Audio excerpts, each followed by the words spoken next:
Health and wealth. What's up, y'all? This one should be pretty quick. I got a comment and I would like to respond to it. There's a very good question, which is basically, what is the right warm up? What's the perfect warm up? What's a good warm up? Specifically for the one set, Mike Mentzer, kind of heavy duty, one top set. I think that's where a lot of confusion comes in. So I'll already clarify there. One working set, one top set. So if you watch the video where Mike Mentzer, rest in peace, trains Marcus, I think Reinhardt is his last, I could be wrong, something German.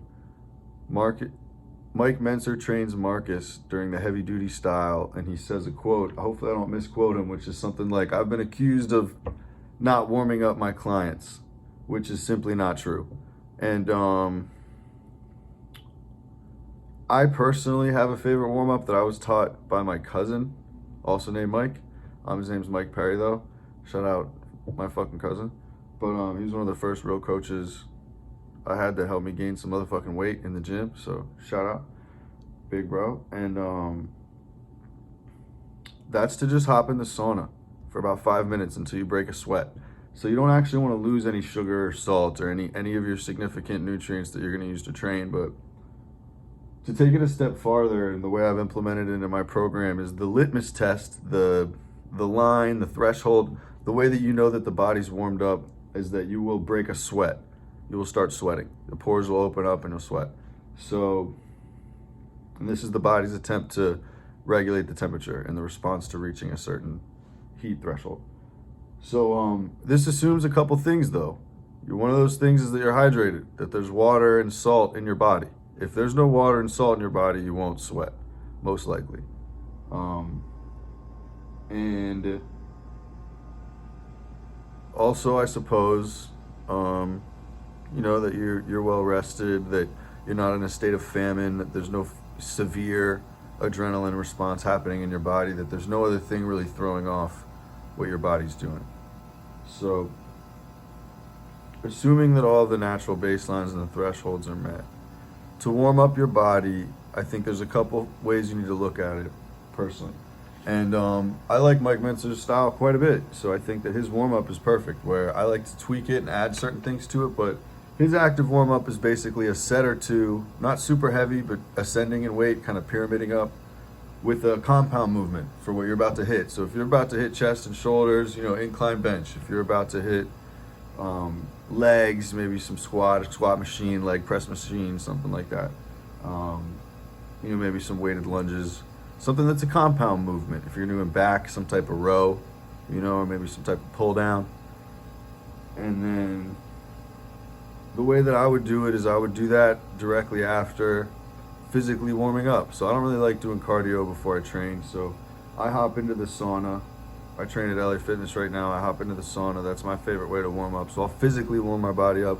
The second I'm sweating, which happens pretty fast because when you do this regularly, the pores open right up. If you're hydrated, you start sweating pretty fucking quick. So I hit the sauna, start sweating, I go out there, and then I'll do a couple warm-up sets. Like, if I'm doing incline bench, I'll start with the bar. Do 12 reps. Maybe I'll throw on a 25. Do 8 reps.